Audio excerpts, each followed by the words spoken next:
السلام علیکم ورحمۃ اللہ وبرکاتہ۔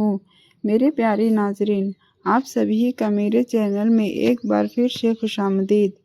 آج کا واقعہ، اللہ تعالیٰ نے ہود علیہ السلام کو پیغمبر بنا کر دنیا میں بھیجا۔ حضرت ہود علیہ السلام کا ذکر قرآن شریف میں بار بار آتا ہے۔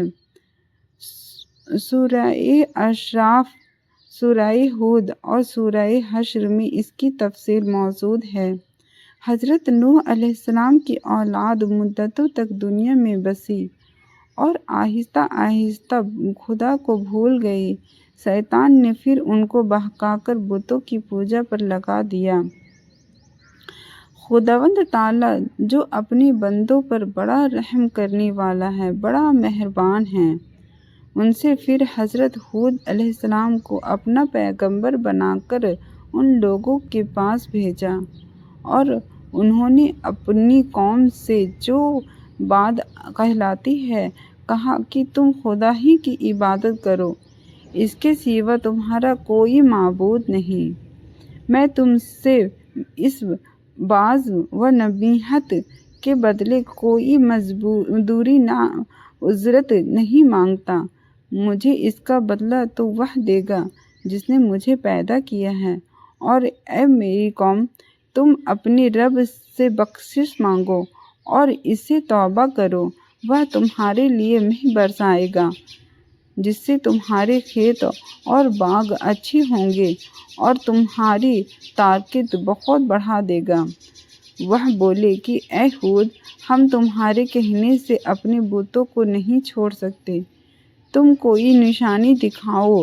ہم تو یہ سمجھتے ہیں کہ ہمارے بنوں میں سے کسی نے تم پر بڑا عاشب کر دیا ہے اور تم دیوانے ہو گئے ہو۔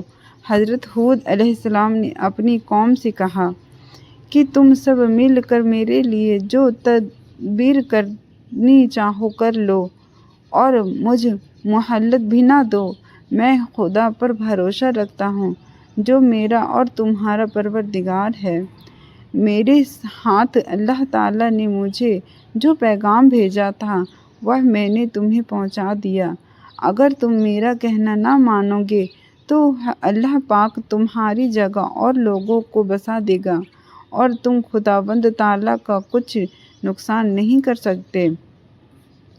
اس پر ان کی قوم نے کہا، روز تو ہمیں خدا کے عذاب سے ڈراتا ہے، جا اپنے خدا سے کہہ کہ ہمیں عذاب نازل کر دے اور اس میں ہرگز دیر نہ کرے۔ پر جو ایمان لائے تھے وہ غریب اور کمزور تھے، اور جو کافر تھے وہ مالدار اور سردار تھے۔ ان سب نے حضرت ہود علیہ السلام کا مذاق اڑایا۔ پھر آسمان پر ایک بادل نمودار ہوا جسے دیکھ کر یہ سمجھے کہ بارش ہونے والی ہے۔ حضرت ہود علیہ السلام کو اللہ تعالیٰ نے بتا دیا تھا کہ وہ عذاب ہے، چنانچہ وہ ایماندار لوگوں کو لے کر بستی سے باہر چلے گئے۔